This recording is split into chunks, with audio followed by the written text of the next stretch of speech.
Assalamualaikum warahmatullahi wabarakatuh. Berjumpa lagi di channel saya, Kimia itu Ganjil. Pada kesempatan kali ini kita akan membahas latihan soal penilaian akhir tahun kimia kelas 10.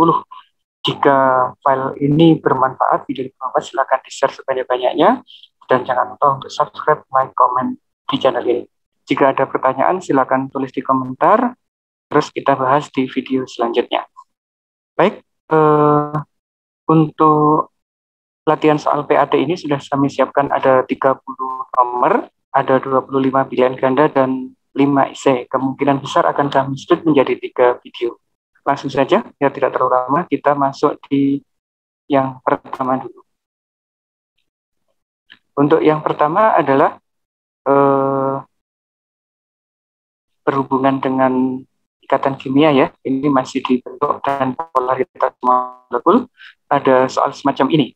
Diberikan 5 gambar berbentuk molekul, kemudian ada pertanyaan apabila unsur nitrogen nomornya 7 dan berikatan dengan unsur hidrogen nomornya 1, kemudian menggunakan oktet, bentuk molekul manakah yang benar? Untuk menjawab soal ini sebenarnya sangat mudah. Yang pertama kita tuliskan dulu konfigurasi elektronnya ya.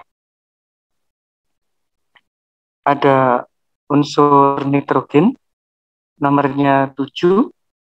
Kalau kita konfigurasi 1s2, 2s2, 2p3, dan dia memiliki valensi sebanyak 5. Kemudian ada hidrogen nomor atomnya 1, konfigurasinya adalah 1s1.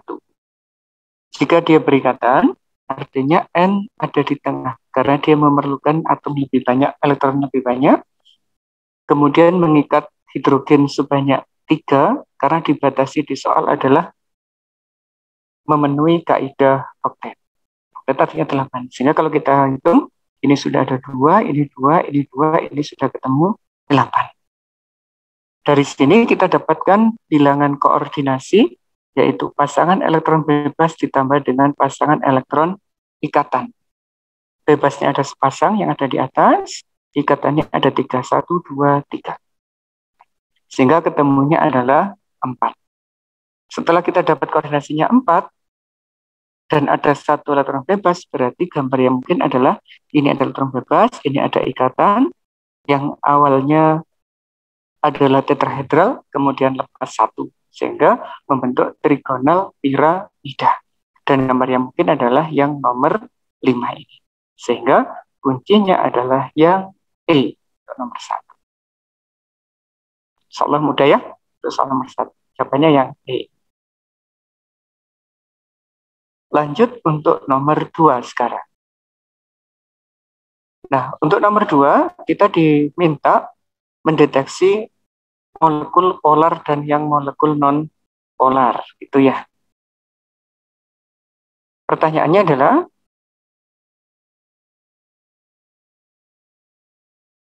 molekul senyawa dalam semesta memiliki bentuk 3 dimensi. Berdasarkan bentuknya, molekul dapat digolongkan menjadi molekul polar maupun non-polar. Ini ada 5 gambar. Yang diminta adalah yang bersifat polar. Polar artinya memiliki kutub. Ada kutub positif, ada kutub negatif yang terpisah. Nah, bagaimana mengidentifikasinya? Caranya sebenarnya mudah. Dari bentuk molekulnya seperti ini aja, kita bisa mendeteksi sifat polaritas molekul. Gambar yang pertama misalkan, ini ada 2 ikatan, ada 2 elektron bebas. Kalau kita hitung momen ikatan atau momen dipol ikatannya, ini dan ini ada vektor yang arahnya ke sana. Kemudian elektron bebas juga 2, vektornya adalah ke sana. Dan panjang vektor elektron bebas dibandingkan ikatan lebih besar yang elektron bebas. Sehingga kalau dijumlah, vektor yang ke atas dan yang ke bawah itu tidak sama dengan 0, tidak saling menghilangkan. Kalau tidak saling menghilangkan, jadi dia bersifat polar. Jadi molekul yang 1 ini bersifat polar dari geometrinya V-shape ini. Kemudian yang kedua, ini adalah koordinasinya juga 4, ada 3 ikatan, tapi ada 1 elektron bebas. Ini dan ini vektornya ke bawah. Ini lebih panjang karena dia memiliki elektron bebas. Sehingga kalau dijumlah, ini juga tidak sama dengan 0, molekulnya juga bersifat polar. Artinya, Gambar 1 dan gambar 2 molekulnya bersifat polar, sehingga jawabannya adalah yang A, 1 dan 2. Untuk gambar 3, ini sifatnya non-polar. Mengapa? Ikatan ini dan ini berlawanan arah, sehingga vektornya saling menghilangkan. Ini dan ini juga sama, elektron bebas ini dan ini juga sama. Karena saling menghilangkan, resultan vektornya sama dengan 0, multipelnya 0, dia bersifat non-polar. Kalau yang 4 bagaimana? Kalau yang 4, ini dan ini saling menghilangkan, ini dan ini tidak bisa dihilangkan dengan ini, berarti dia bersifat polar. Kalau yang gambar kelima, ini dan ini menghilangkan, ini dan ini vektornya ke sana ya, berlawanan dengan yang ini, dia juga saling menghilangkan sehingga bersifat non-polar. Artinya dari soal ini, yang polar adalah gambar 1, 2, dan 4. Soal mudah ya, untuk dipahami bagian yang nomor 2 ini. Kita lanjut yang nomor 3 sekarang. Nah, nomor 3 ini berhubungan dengan gaya antar molekul. Gaya antar molekul ada banyak, ada gaya London, ada gaya ion dipol, ada gaya dipol-dipol, ada juga yang gaya dipol-dipol induksi, dan yang terakhir adalah ikatan hidrogen. Untuk mengetahui gaya mana yang bekerja, kita harus mendeteksi dulu kepolaran dari molekul yang diberikan di soal. Ini ada molekul HCl, ini juga ada molekul HCl. Ada dua molekul sama-sama HCl, dia berinteraksi. Nah, interaksinya ini bentuk ikatan apa? Kayak antar molekul apa gitu ya. Nah, sebenarnya sangat mudah. Kalau untuk yang ini, HCl adalah molekul polar, ini juga molekul polar. Artinya ada dua molekul polar yang berinteraksi.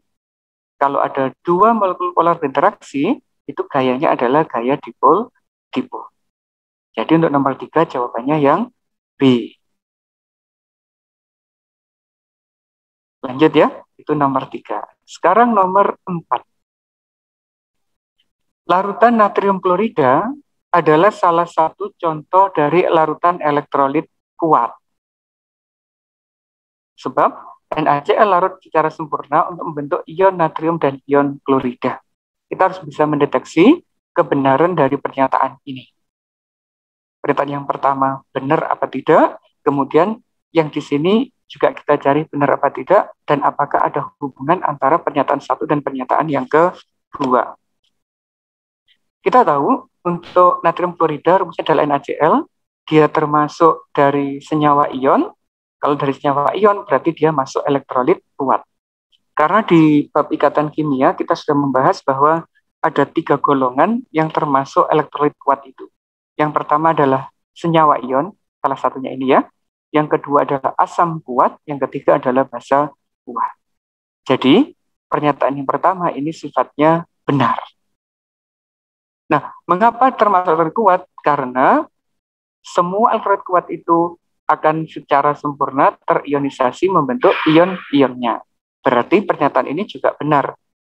Ini benar, dan ada hubungannya, sehingga jawabannya yang benar adalah yang A untuk nomor 4 ini. Mudah ya? Kita lanjut nomor 5. Nomor 5 ini juga sederhana, kita tinggal menganalisis dari gambar yang diberikan. Ada 5 gambar, pertanyaannya di sini kita fokus di pertanyaannya. Non-elektrolit, elektrolit kuat, dan elektrolit lemah. Dan yang diminta harus berurutan. Cirinya apa? Kalau non-elektrolit, itu jika menggunakan arus arah ya, tidak menghasilkan gelembung, lampunya juga tidak menyala. Berarti yang gambar 2 ini, miliknya non-elektrolit. Kalau yang kuat, lampunya nyala terang, gelembung gasnya sangat banyak. Berarti gambar yang nomor 1. Kalau lemah bagaimana? Kalau yang lemah biasanya gelembungnya jumlahnya lebih sedikit dibandingkan dengan yang kuat. Bisa yang nomor 3, bisa yang nomor 4, bisa yang nomor 5.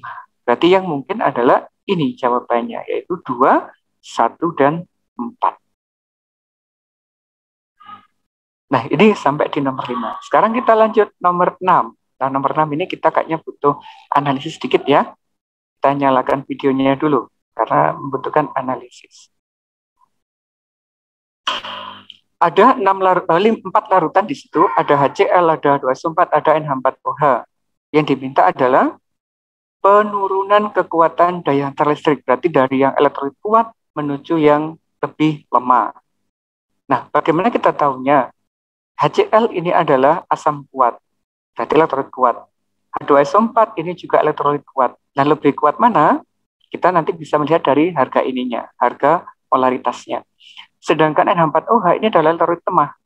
Dan yang urea ini adalah bersifat non-elektrolit. Berarti jawabnya, kita tinggal membandingkan yang HCl sama H2SO4 lebih kuat mana. Bandingkannya menggunakan perbedaan jumlah ionnya saja. HCl dibanding dengan H2SO4. Kalau HCl di dalam air cukup membentuk dua ion ini aja, yaitu H+ dan Cl-. Sedangkan kalau H2SO4 itu mampu membentuk 3 ion, yaitu 2 ion H+ dan 1 ion SO4 2-. Semakin banyak ion yang dihasilkan, berarti dia makin kuat elektrolitnya. Artinya, antara HCl dan H2SO4 itu lebih kuat yang H2SO4. Berarti ini yang paling kuat, ini yang lebih lemah. Urutannya berarti dari nomor 2, ini ya, yang paling kuat 2, terus 1, terus 3, terus 4, gitu. 2, 1, 3, 4. Berarti yang E jawabannya. Gampang ya, untuk soal yang model begini. Selanjutnya, kita matikan dulu videonya, karena ini nggak memerlukan video kayaknya. Untuk nomor 7, senyawa kalium nitrat ini sudah masuk di persamaan reaksi stoikiometri berarti. Senyawa kalium nitrat merupakan bahan baku pembuatan mesiu dan asam nitrat. Senyawa tersebut dapat dibuat dengan mereaksikan dinitrogen pentaoksida, ini kata kuncinya, dinitrogen pentaoksida dengan kalium hidroksida. Kita disuruh menentukan persamaan reaksinya. Berarti dari nama-nama senyawa ini kita tentukan rumus kimianya dulu. Kalium nitrat. Apa rumusnya? KNO3. Dinitrogen pentaoksida berarti nitrogennya ada 2 karena ada dia. Penta berarti 5. Berarti N2O5. Kita lihat yang N2O5. Ini. Berarti yang A jelas salah gitu ya. Dan kalium hidroksida. Kalium hidroksida adalah KOH. Berarti jawabannya tinggal D dan E.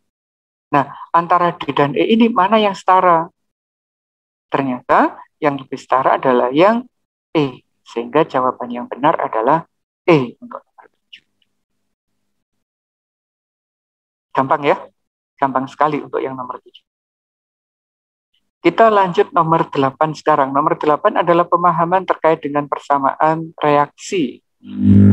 Pada reaksi pembuatan gas amonia, persamaan reaksinya seperti itu.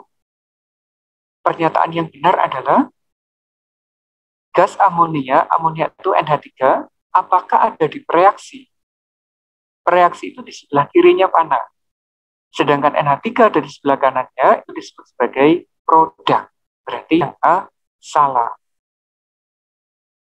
Angka 3 di dalam hidrogen ini ya, berarti 3 ini disebut sebagai indeks.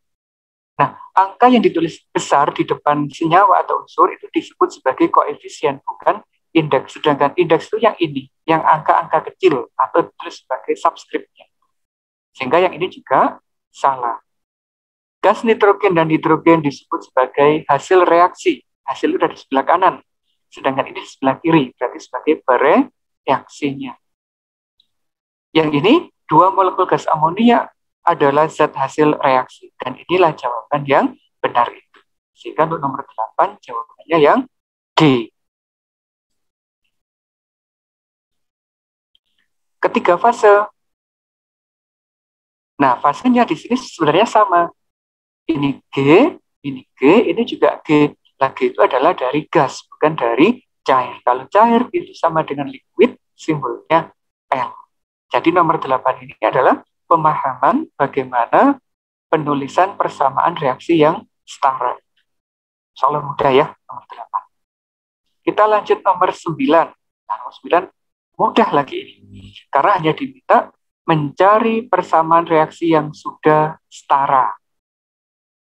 Persamaan yang setara berarti atom yang di sebelah kiri sama dengan yang di sebelah kanan. Mengikuti hukum kekekalan atom. Kita lihat yang persamaan pertama dulu. Ini CR-nya ada 2. Di sini CR-nya 1. Berarti belum setara. Yang persamaan 2. Ini AL-nya ada 1. Di sini AL-nya juga ada 2. Berarti belum setara. Ini C-nya ada 2. Ini ada 2. Berarti sama. Sedangkan hidrogennya di sini ada 5 sama 1 ada 6. Ini juga ada 6. Sudah sama. Oksigennya sekarang. Ini ada 4. Ini ada 3. Berarti totalnya ada 7. Di sini masih 3. Berarti belum setara. Kalau yang ini, Mg-nya 1. Ini Mg-nya juga 1. Terus OH-nya, O-nya ada 2. Di sini juga ada 2. H-nya ada 2. Ditambah 2 berarti 4. Ini ada 4. Cl-nya ada 2. Di sini ada 2. Berarti sudah setara. Berarti jawaban yang benar adalah yang nomor 4 ini. Mengapa yang 5 belum? Ini CO-nya 1 sudah benar ya. Ini H2, hidrogennya ada 2. Sedangkan di sini ada 6. Berarti hidrogennya belum sama. Berarti untuk nomor 9 jawabannya yang nomor 4 atau D saja. Kita lanjut nomor 10 sekarang. Ini nomor 10. Kita diminta untuk menyetarakan persamaan reaksi. Gas propana dituliskan sebagai C3H8 dibakar seperti itu. Kita disuruh menentukan koefisiennya A berapa, B berapa, C berapa, D berapa. Nah, bagaimana caranya? Caranya sangat mudah. Kita tulis di sini ya. Ada C3H8 ditambah O2 membentuk CO2 dan H2O. Kita lihat C-nya. C-nya ada 3. Di sini ada 1, berarti dikali 3. Hidrogennya ada 8. Di sini masih ada 2, berarti dikali 4. Sedangkan oksigennya 3 kali 2 adalah 6. Ditambah 4, jumlahnya 10, berarti sini perlu dikali 5. Berarti koefisiennya adalah 1, 5, 3, 4. Yang A. Gampang ya? Untuk yang nomor 10, hanya sebatas penyetaraan reaksi. Nah, sekarang kita lanjut nomor 11. Ini bagian 1 sampai nomor 11 ya. Nanti yang nomor 12 sudah masuk hukum dasar, kita masuk di video yang kedua. Baik, untuk yang nomor 11. Ada C ditambah 2H2 bentuk CH4 disebut sebagai reaksi pembakaran. Reaksi tersebut melibatkan 2 unsur yang bergabung bentuk satu senyawa. Nah, ciri dari reaksi pembakaran itu adalah adanya gas oksigen di sebelah reaktan. Sedangkan di persamaan ini tidak ada gas oksigen di sebelah reaktan, berarti bukan termasuk reaksi pembakaran. Jadi, pernyataan yang pertama ini salah. Nah, terus termasuk apa? Ini adalah unsur, ini adalah unsur untuk bergabung bentuk suatu senyawa, itu disebut sebagai reaksi pembentukan. Ini adalah pembentukan, bukan reaksi pembakaran. Ini salah. Alasan yang kedua, reaksi tersebut melibatkan 2 unsur yang bergabung bentuk satu senyawa. Jadi alasannya benar. Karena ini adalah unsur bergabung bentuk satu senyawa. Ininya salah, ininya benar. Berarti jawabannya yang D. Gitu ya. Perhatikan data percobaan pembentukan gas belerang trioksida dari unsur belerang dan oksigen. Pertanyaannya adalah, berapakah perbandingan massa unsur belerang dan oksigen dalam belerang trioksida? Berarti kita disuruh mencari perbandingan S dan O di dalam senyawa S3. Bagaimana strategi menjawab soal ini agar tidak memerlukan waktu yang lama? Ternyata sangat mudah. Bagaimana caranya? Anak-anak tinggal mencari data massa belerang ditambah massa oksigen itu yang sama dengan massanya SO3. Itu adalah kunci menjawabnya. Kita lihat yang pertama. Sama nggak jika ini ditambah ini sama dengan ini? Ternyata nggak sama ya. Ini kalau ditambah itu 6, 5, 2. Berarti 2 lebih dari nggak mungkin. Kalau ini dijumlahkan 0,32 ditambah 0,48. Nah, ini sama dengan 0,8. Artinya data kedua ini yang kita gunakan anak-anak sebagai data perbandingannya. Nah, berapa perbandingannya? Ini langsung kita bandingkan. Yaitu 0,32 dibanding dengan 0,48. Kalau kita sederhanakan, ini sama dengan 2 dibanding 3. Sehingga jawabannya adalah yang D, 2 dibanding 3. Sudah ya? Kita lanjut untuk yang nomor 13. Karena nomor 13 baru kita menghitung. Gas X masanya 0,2 gram menempati volume 440 mili. Jika 0,1 gram gas CO2 pada P dan T yang sama menempati volume 320 ml, gas X adalah, ini adalah bagian dari hukum dasar kimia, membandingkan dua gas di dalam kondisi yang sama. Prinsip yang kita gunakan adalah hipotesisnya Avogadro. Di situ ada gas X, itu,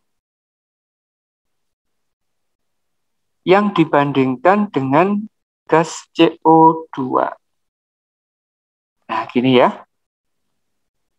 Ini punya massa 0,2 gram, terus punya volume 440 mili. Sedangkan CO2-nya massanya 0,1,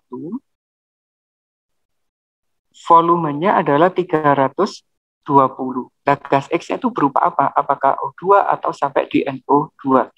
Caranya kita cari perbandingan molnya. Berarti N1 dibagi V1 sama dengan N2 dibagi V2. Ini kita nggak bisa mencari molnya, biarkan sebagai N1, baru ini kita bisa mencari molnya. N itu massa dibagi MR. Itu ya. Massanya adalah 0,1, sedangkan MR-nya dari CO2 itu adalah 44. Dari atom C12, terus oksigennya 2 kali 16, 32. Kita masukkan ke sini, berarti N1 gitu, dibagi dengan 440 sama dengan 0,1 per 44 dikali volumenya 320. Lagi ini kita langsung bisa ngitung ya. Berarti N1-nya dapat 44, itu, ini kan kali silang, dibagi dengan 44, ini 320. Ini bisa kita eliminasi, berarti N1-nya adalah 1/320. Sedangkan N sendiri itu adalah massa dibagi dengan MR. Nah, kita cari MR-nya ini. N-nya 1/320, massanya ini, massanya yang tadi ya, yaitu 0,2 dibagi dengan MR. Nah, gitu. Sehingga MR-nya dapat 320 dikali 0,2, yaitu hasilnya adalah 64. Nah, sekarang kita tinggal nyari gas manakah yang MR-nya 64 itu. Misalkan yang ini, oksigen, 16 kali 2 berarti 32. Kalau SO3, ini 32 ditambah 48, ketemunya 80. N ini 14, ininya 16, berarti ketemunya 30. Ini 32, ini 32, berarti ketemunya 64. Sehingga jawabannya adalah yang D. Gasnya adalah SO2. CO2 dibanding dengan SO2.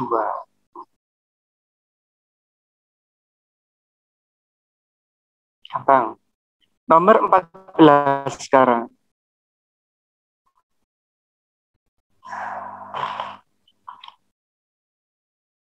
Bentar, saya siapkan kertasnya dulu ya. Suatu senyawa organik berbentuk gas sebanyak 5,6 gram pada keadaan standar mempunyai volume 1,5 liter pada kondisi STP. Jika senyawa tersebut memiliki 86% karbon dan 14% hidrogen, maka rumus molekul senyawa tersebut adalah, ini juga bagian dari hukum dasar kimia. Ini ya, masanya sekian, terus volumenya sekian. Berarti kita bisa mencari apa? Bisa mencari MR-nya. Kalau kita bisa mencari MR-nya, otomatis ini sudah ketemu jawabannya. Kita cari molnya dulu ya. Mol dari volume ini. Karena kondisinya adalah STP. Sebentar, saya siapkan kertasnya dulu.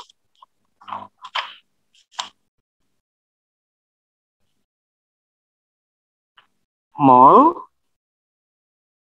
itu rumusnya massa dibagi MR, terus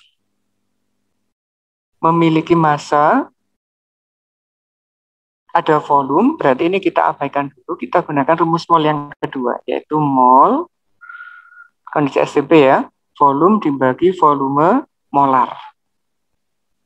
Volumenya adalah 1,5 liter, volume molarnya adalah 22,4. Nah, sekarang kita bisa menghitung di situ. Kita cari kalkulator sebentar.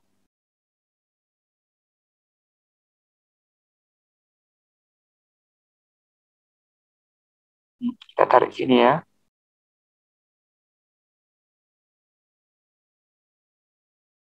Nggak mau dipindah. 1,5 dibagi 22,4. Ketemunya adalah 0,06 mol gitu ya. Nah, kemudian dari mol ini kita bawa ke sini. 0,067 itu masanya 5,6 per mr. Sehingga mr-nya dapat. Kita hitung.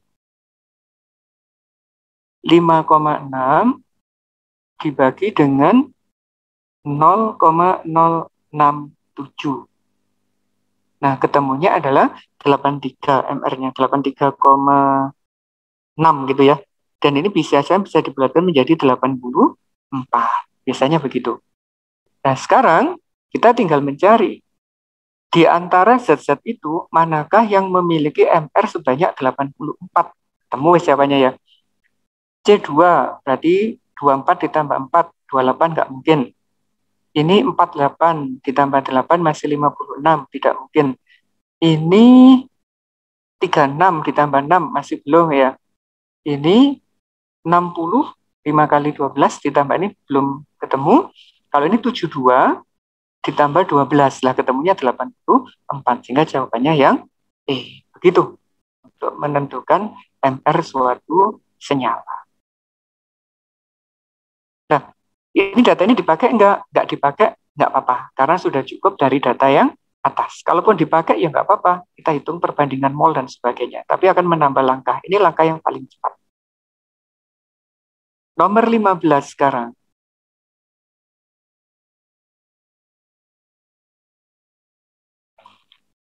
Ada beberapa senyawa, itu ada 5 ya, 5 senyawa.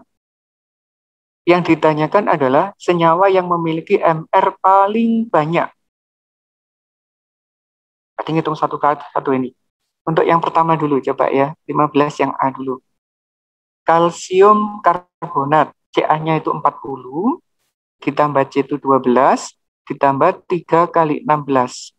Pokoknya ada 16 itu. Berarti ketemunya 48, 60, 40 berarti ketemunya 100. Kalau yang B, NH4 2 kali. N itu 14, ditambah 4 berarti 18, dikali 2, 36, ditambah S itu 32, ditambah O-nya 4 kali berarti 64. Kalau dijumlah berapa ini? 2,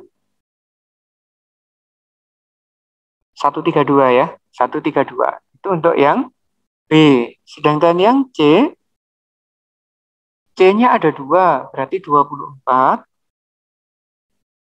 Hanya ada 3, berarti ditambah 3. Ditambah O-nya ada 2, berarti 32. Ditambah Na-nya 23. Kalau dijumlah 55, 55, 58, ditambah 24 berarti ketemunya 82. Berarti masih segitu ya, masih banyak yang B. Sedangkan yang D, MG itu 24 ditambah CL 35,5 ke 2 berarti 71, ketemunya adalah 95. Kalau yang E, MG-nya adalah 3, berarti 24 kali 3. Berapa itu? 24 kali 3. 48 ditambah 24, 7 ya. 72, terus ditambah dengan P-nya kali 2, berarti 62, terus ditambah O-nya dikali 8, 16 kali 8. 16 kali 8, 84, 128. Nah, ini sudah sangat pintar sekali. Sehingga jawabannya adalah yang nomor 5. Nah, kalau soal kayak gini harus hitung satu persatu. Terus kita bandingkan datanya. Kalau nggak dihitung satu persatu ya nggak bisa jawab. Ya. Itu yang nomor 15. Lanjut nomor 16 sekarang. Pada suhu dan tekanan yang sama, volume 2 mol gas oksigen lebih besar dari volume 2 mol gas hidrogen. Massa molekul relatif gas oksigen lebih besar daripada massa molekul relatif gas hidrogen. Alasannya itu. Apakah benar? Nah, ini sebenarnya adalah menggunakan hukum Avogadro tadi. Apa hukum Avogadro? Yaitu N1 per V1 sama dengan N2 per V2. Jika ini molnya sama, dalam kondisi yang sama, volume gas juga akan sama. Berarti pernyataan yang ini adalah salah. Harusnya sama volumenya. Karena di sini molnya sama. Nah, kalau massa molekulnya bagaimana? Iya betul, MR-nya ini kan 32, sedangkan ini 2. Berarti MR-nya oksigen itu lebih besar daripada yang hidrogen. Nah, itu benar. Artinya, yang ini salah, yang ini benar. Jawabannya yang D, salah benar. Ini ya, salah, alasannya benar. Sekarang nomor 17. Sederhana sekali, cuma disuruh menghitung mol saja. Langsung ya. Berarti mol itu sama dengan massa dibanding dengan MR senyawanya. Massanya di situ adalah 8. MR-nya Na itu 23, O itu 16, berarti 39 ditambah 1 berarti 40. 8 per 40 1/5 atau 0,2. Berarti jawabannya yang B, 0,2.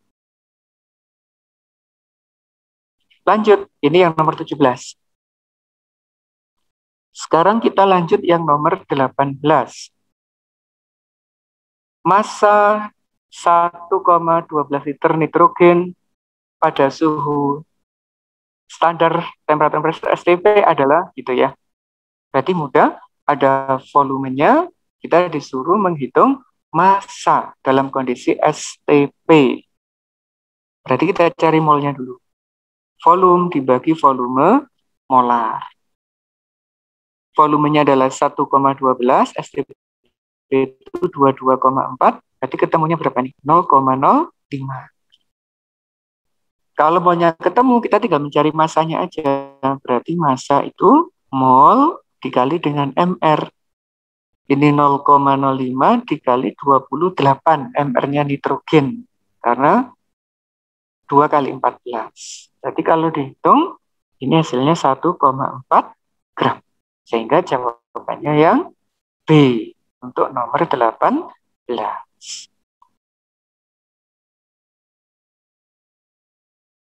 Lanjut, nomor 19 sekarang. Nah, ini baru melibatkan persamaan reaksi.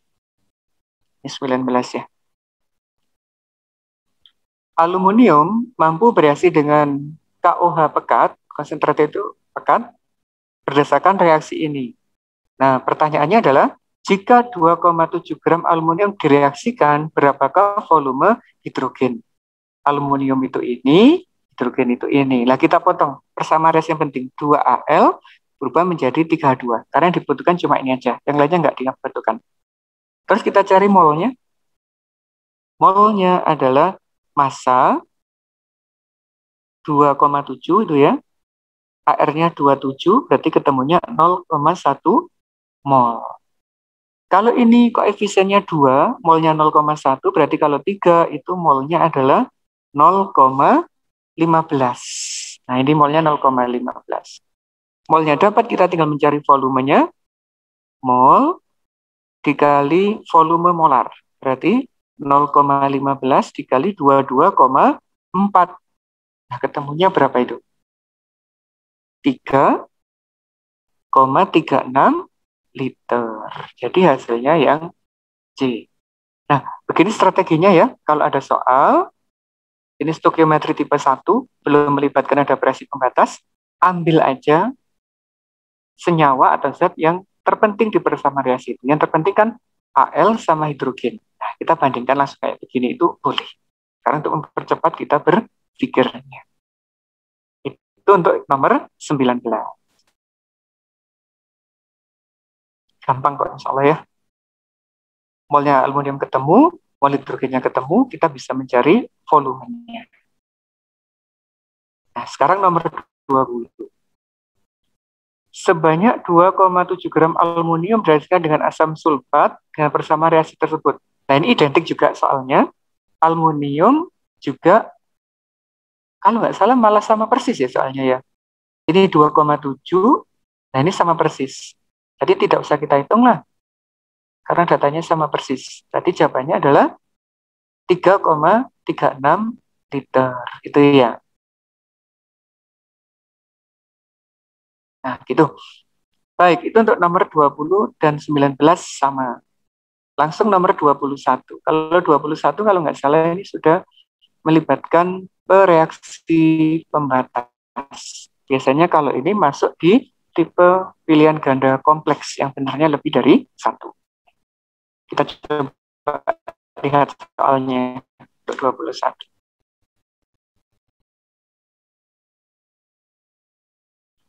Jika 32 gram belerang direaksikan dengan 16 gram oksigen, menurut persamaan reaksinya itu ya, S, mana kameranya? S ditambah O2 bisa membentuk SO2, manakah yang benar? Pembatasnya siapa? Ini yang paling penting ya. Kita cari molnya masing-masing. Molnya S dan molnya O2. Molnya S, masanya 32, AR-nya 32, berarti ketemunya 1 mol. Oksigennya, masanya 16, MR-nya 32. Karena O-nya ada 2. Ini ketemunya adalah 0,5 mol. Berarti di sini 1 mol, di sini 0,5 mol. Kondisi apa ini? Mula-mula. Berapa yang bereaksi, berapa yang sisa, kita tentukan menggunakan perbandingan koefisiennya. Mana yang dihabiskan dulu? Nah, itu prinsipnya. Agar lebih mudah, kita habiskan yang depan. Depan saya habiskan 1 mol. Ini koefisiennya 1. Kalau ini 1, berarti yang diperlukan juga 1. Nah, terjadi nggak reaksinya? Kalau kita kurangi ini 0, tapi ini kalau dikurangi negatif. Tidak boleh ada data yang negatif. Berarti kita tidak bisa menghabiskan yang depan. Ini kita coret. Terus kita habiskan yang belakang. Berapa? 0,5. Ini koefisiennya 1. Ini 1 berarti juga 0,5. Nah, prinsipnya gitu. Kalau kita tidak bisa menghabiskan yang depan, berarti yang belakang bisa kita habiskan. Ini juga 0,5. Ini sisa, ini habis. Ini sisanya 0,5. Ini terbentuk 0,5. Nah, yang habis ini disebut sebagai pembatas, sedangkan yang ini disebut sebagai bereaksi sisa. Berarti oksigen adalah pembatas, berarti benar ya. Kalau ini benar, data 3 mesti benar, nggak usah dicek. Mesti benar, 1 dan 3 mesti benar. Kalau 1 benar, 3 mesti benar. 4 jelas salah ini, karena belerang pembatasnya ini salah. Bagaimana yang 2? Massa SO2 yang dihasilkan adalah 64 gram. Nah, kita cari, ini molnya sekian. Berarti kita bisa mencari massanya. Pakai mol dikali MR. Molnya 0,5, MR-nya S itu 32, O 32 juga, berarti 64 ya. Ketemunya adalah 32 gram, bukan 64 gram. Sehingga jawaban yang benar hanyalah 1 dan 3 saja.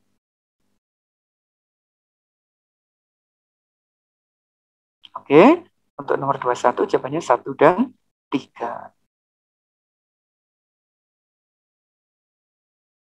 Oke ya, nomor 22 sekarang. Untuk nomor 22 ini adalah bagian akhir dari video sesi kedua. Ada persamaan reaksi di situ. Pembakaran gas etana C26. Berdasarkan persamaan di atas, pernyataan yang benar adalah gas etana disebut sebagai pereaksi atau reaktan. Benar ya? Karena di sebelah kiri, berarti dia sebagai reaktan. 1 benar. Persamaan reaksi di atas termasuk persamaan reaksi pembakaran. Ada oksigen di sebelah kiri, ini cirinya ya, berarti benar. Berarti 1, 2, 3 benar.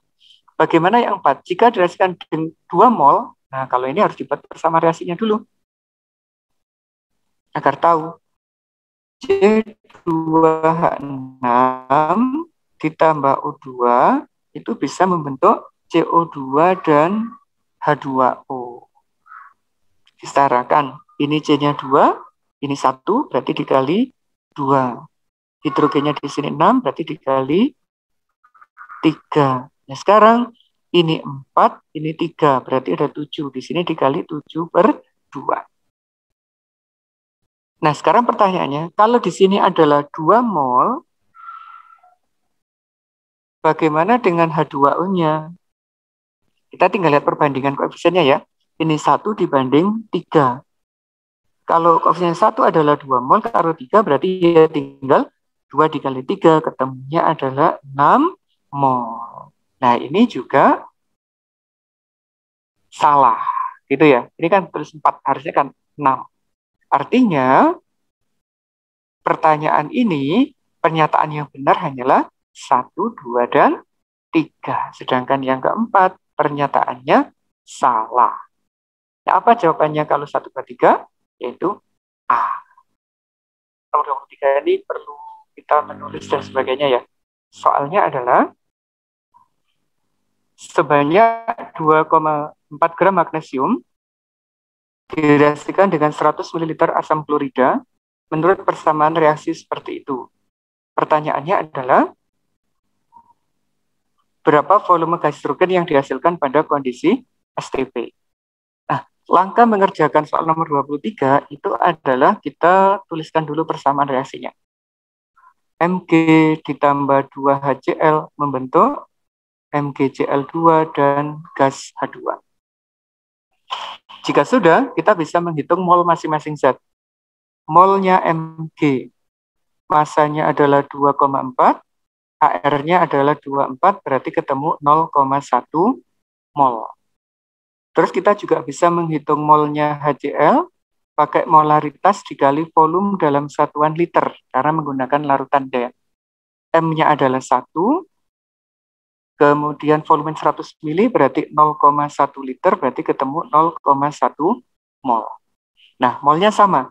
Ini 0,1, ini juga 0,1. Kita tulis sebagai kondisi mula-mula. Selanjutnya kita hitung berapa mol yang ada di bagian reaksi. Caranya sama kayak di video yang bagian kedua tadi ya. Kita habiskan yang depan. Kalau ini dihabiskan, ternyata di sini butuhnya 0,2 karena 1/2. Nah, yang ada cuma 0,1 berarti tidak mungkin. Kalau nggak mungkin kita habiskan yang belakang. Kalau di sini 0,1, koefisiennya 2 berarti di sini 0,05 karena separuhnya. Ini juga 0,05, ini juga 0,05 karena separuhnya. Ini habis sebagai bereaksi pembatas, ini sisa 0,05, ini terbentuk 0,05 dan 0,05. Nah, yang diperlukan kan hanya hidrogen aja, berarti ini. Nah, volumenya berarti Mol dikali dengan volume molar. 0,05 dikali 22,4. Hasilnya adalah 1,12 liter. Jadi untuk nomor 23 hasilnya 1,12 liter, yaitu yang A. Udah ya, untuk nomor 23. Prinsipnya, asalkan kita bisa menentukan siapa yang habis bereaksi, siapa yang bersisa, kemudian siapa yang terbentuk, pakai perbandingan koefisien, insya Allah bisa. Nah, sekarang kita masuk di nomor 24. 24 nggak butuh video. 24 ini adalah tipe soal pilihan ganda kompleks. Kita diberi data kayak gitu ya, ada grafik. Kemudian kita hanya diminta mencari dua pernyataan yang benar. Pernyataan yang A, titik di DH2O lebih tinggi daripada H2S, benar ya? H2O itu ini, H2S itu di ini. Lebih tinggi karena H2O mampu membentuk ikatan hidrogen. Nah, cirinya kayak yang dimaksud kayak antar molekul. Apabila ada atom H dari satu molekul ketemu NF dari molekul yang lain, itu bisa membentuk ikatan hidrogen. Salah satunya adalah air. Sedangkan H2S tidak, karena tidak ketemu atom H, ketemu O, N, atau F. Sehingga yang A ini benar. Ini benar. Bagaimana yang kedua? Titik di DSIH4, SIH4 itu ada di sini, lebih tinggi daripada CH4. CH4 itu ada di sini, berarti datanya benar ya. Karena gaya dipol-dipol. Nah, SiH4, CH4 itu molekulnya non-polar. Kalau non-polar berarti tidak memiliki gaya dipol-dipol, tapi hanya sebatas gaya London. Berarti yang B ini salah. Yang C, senyawa memiliki ikatan hidrogen adalah NH3HFH2O. Nah, ini jawabannya benar. Berarti jawabannya A dan C. Buktinya apa? Ini. Titik D-nya lebih tinggi daripada yang segolongan dengan dia. Berarti dua jawaban yang benar untuk soal nomor 24 adalah A dan C. Kita lanjut nomor 25 sekarang. Ini juga bagian dari soal pilihan ganda kompleks. Kita kecilkan ya, dan langsung tahu. Seorang siswa ingin mengetahui daya antar listrik larutan, ada percobaan ada larutan A sampai F, kemudian datanya seperti itu. Kita disuruh menentukan setiap pernyataan ini benar atau salah, gitu ya. Yang A datanya begini, yang B begini, F begini. Kita lihat, larutan E merupakan elektrolit lemah. Kita lihat, E itu ini tidak menyala, ada gelembung. Nah, ini adalah ciri dari elektrolit lemah. Berarti yang ini benar. Derajat ionisasi larutan B sama dengan larutan C. B dan C kita lihat. B menyala, ada gelembung, menyala, ada gelembung. Jadi dari elektrolit kuat ini juga kuat. Berarti kalau kuat derajat ionisasinya sama, yaitu 1. Ini 1, ini juga 1. Jadi benar. Yang D sekarang, derajat ionisasi larutan D adalah 1. Ini lampunya tidak menyala, tidak ada gelembung. Berarti ini termasuk elektrolit, bagian non-elektrolit. Yang D ini non-elektrolit. Kalau non-elektrolit, berarti derajat ionisasinya bukan 1, malah sama dengan 0. 0 itu non-elektrolit, kalau 1 itu elektrolit kuat, kalau di antara 0 sampai 1 masuk elektrolit lemah. Bagaimana yang C? Apakah lebih besar dari yang E? Benar ya? Karena yang C ini bersifat elektrolit kuat, sedangkan yang ini bersifat non-elektrolit. Ini benar, ini salah, ini benar. Untuk nomor 25. Nah, itu adalah soal-soal yang pilihan ganda. Sekarang kita masuk di nomor 26, yaitu soal urean atau IC. Kita lihat ya soalnya kita bicara. 26. Kita aktifkan kameranya. Tentukan geometri dan polaritas molekul PCl3 jika diketahui nomor atomnya P adalah 15 dan Cl adalah 17. Berarti untuk nomor 26 ini anak-anak, kita harus memulai dari konfigurasi atomnya. 15P dan 17Cl. Ne 3S2 3P 3, sorry. Yang ini Ne 3S2 3P5, kebalik tadi ya. Karena ini 15, yang ini 17. Berarti kalau kita gambar, P itu ada di tengah. Memiliki 5 elektron valensi. Kemudian ngikat 3 atom Cl. Nah, kita lengkapi elektronnya.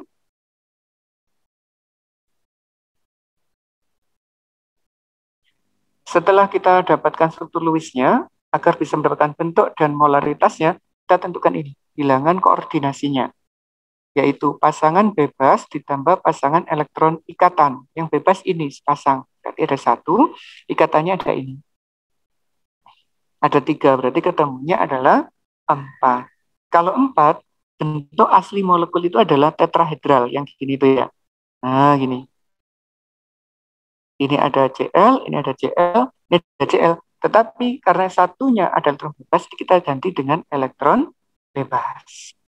Nah, geometri yang kayak begini, terlepas satu ikatan, itu namanya adalah trigonal piramida.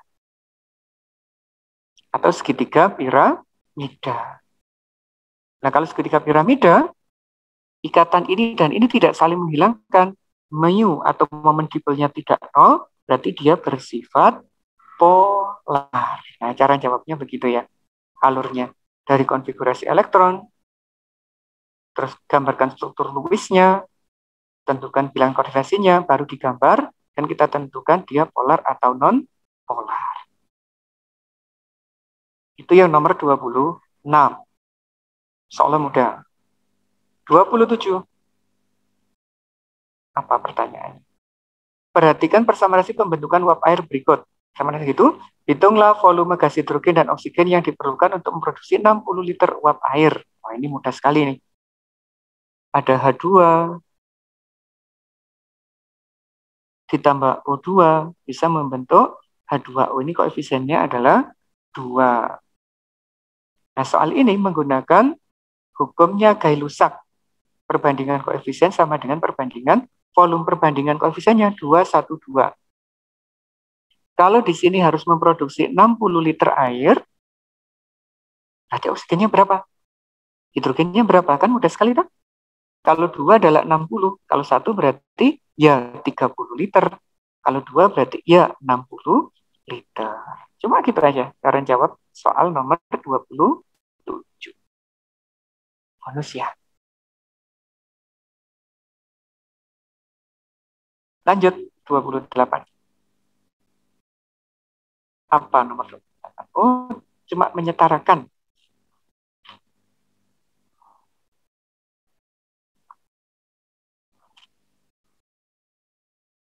C4, H8, ditambah oksigen membentuk CO2 dan H2O. 4, ya. Berarti ini 4, ini 4, ini 4, berarti 8. Ini tinggal dikali 4. Nah, sudah selesai gitu aja yang A. Kalau yang B, SN ditambah HCl membentuk SnCl2 dan H2. Ini gampang sekali malah. Cl-nya 2, 2 tinggal dikali 2. Nah, gitu aja selesai. 28. Lanjut, 29. Nah, ini kayaknya berhubungan dengan pembatas ya.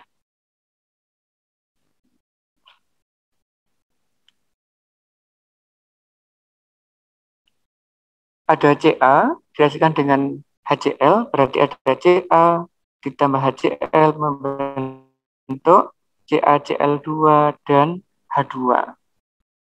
Kalau kita setarakan, ini tinggal dikasih 2 aja selesai. Ya. Terus kita cari molnya. Molnya Ca, masanya 4, MR-nya 40, berarti ketemu 0,1 mol. molnya HCl, pakai M dikali V kayak tadi, dalam satuan liter, berarti 1 dikali 0,1 juga ketemu 0,1 mol. Ini 0,1, ini juga 0,1 mula-mulanya. Nah, begini. Berarti yang beresik, kalau ini kita habiskan 0,1, di sini 0,2, ini nggak mungkin, kita habiskan yang berakal.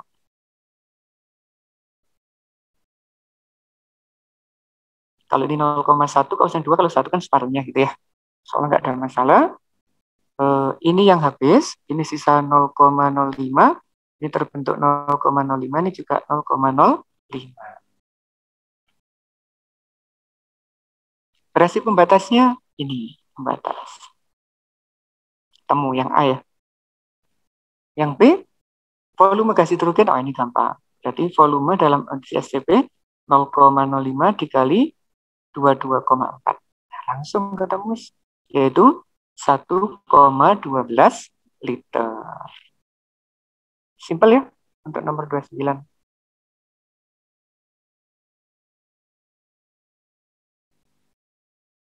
Langsung nomor 30. Kayaknya nomor 30 ini yang butuh waktu untuk membahas, karena soalnya beda dibandingkan yang lainnya. Menentukan rumus molekul. Sebanyak 0,37 gram senyawa organik X yang mengandung unsur karbon, hidrogen, dan oksigen dibakar berlebih bersama reaksi itu. Pembakaran zat menghasilkan 0,88 gram karbon dioksida, 0,45 gram air. Ternyata percobaan lain mengabarkan bahwa setengah mol zat X masanya adalah sebesar 37 gram. Tentukan rumus molekulnya. Nah, model begini sudah sempat kita bahas di pembelajaran reguler ya, bahwa yang pertama harus kita cari perbandingan massa CHO di dalam senyawa itu. Dari mana datanya? Dari massa ini. Dari massa karbon dioksida dan massanya air. Gimana mencarinya? Dari CO2, kita bisa menghitung massanya C. Dari H2O kita bisa mencari massanya H. Berarti gini, massanya C. Pakai AR-nya C, berarti 12. AR-nya C 1, berarti 1 kali 12. Dibagi MR-nya dia. MR-nya adalah 44. Dikali massanya dia. 0,88. Berapa itu lah dihitung? Itu mbak kalkulator aja biar mudah ya. 12 dikali 0,88 dibagi dengan 44. Ketemunya 0,24 gram. Ini massa karbonnya. Nah, dari massa karbon kita bisa menghitung massanya hidrogen. 1 kali 2 atau 2 kali 1 nulisnya boleh ya. Hidrogennya 2, massanya 1. Dibagi dengan MR-nya adalah 18, H2O itu. Dan massanya adalah 0,45. Ketemu kita hitung. 2 kali 0,45 dibagi 18. Ketemunya 0,05 gram. Nah, kalau massanya ini udah ketemu, kita bisa menghitung massa yang lain juga. Yaitu massanya oksigen. Dari mana massa oksigen? Dari sini kita bisa menghitung. Berarti massa O adalah massa sampelnya 0,37 dikurangi massanya C 0,24 dikurangi massanya H 0,05. Berapa itu? 0,37 dikurangi 0,24 dikurangi 0,05. Nah, 0,08. Ketemu semua ya? Massanya C dapat, massanya H dapat, massanya O dapat. Kalau sudah dapat semua massa unsurnya, kita bandingkan mol C dibanding mol H dibanding mol O. Ini 0,24 per 12, ini 0,05 per 1, ini 0,08 per 16. Ketemunya ini adalah apa aja biar cepat. 0,24 dibagi 12. 0,02, ini 0,05, yang ini 0,05 kayaknya.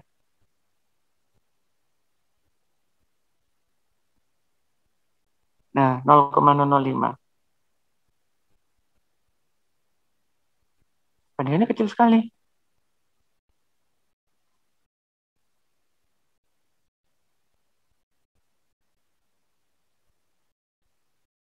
Coba sih kita hitung dulu masanya oksigen ya, bentar ya. 0,37 dikurangi 0,24 dikurangi dengan 0,05.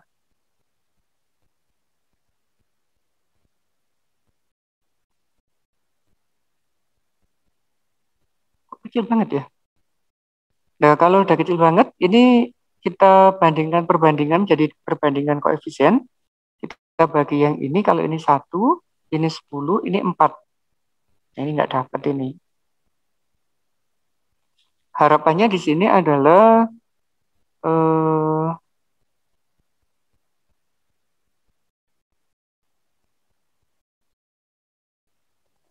kita cek masanya dulu ya. Kita cek masanya dulu. Kayaknya ada yang salah ini.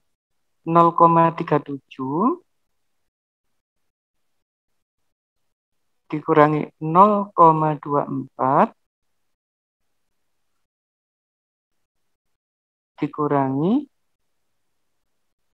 0,13.